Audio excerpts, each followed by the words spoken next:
So this is Auckland Hill in the centre of Gladstone, and this is my hometown. Just across the way over there is Curtis Island, where there are 3 large gas processing, LNG processing facilities. In the last decade, those gas corporations have sent more than $125 billion of LNG exports offshore. Only one out of those 3 companies has paid any corporate tax at all, and in fact it's paid less than $1 billion, and none of those 3 companies have paid any Petroleum Resource Rent Tax. Gladstone has a hospital that has no specialists, and every week I get on the plane to go to Canberra or around Queensland to do my job, and half of the plane is filled with people who are leaving this city to try and access medical care. Every year, nearly $20 billion of cash gets generated from those 3 terminals over there, and nearly all of the money goes offshore, and hardly any of it flows back to Gladstone or other communities around the country. It's those gas companies who help the government write the laws that see them paying hardly any tax.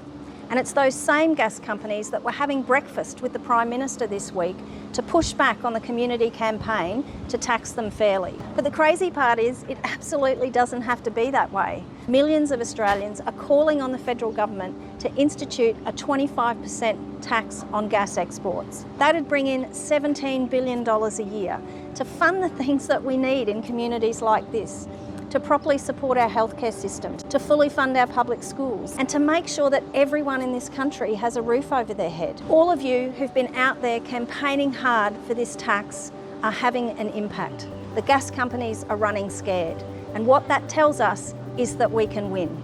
The Greens won't give up on this fight, and we want you to keep fighting with us so that we can get a fair share for every Australian. Authorised by J. McCall, Australian Greens, Canberra.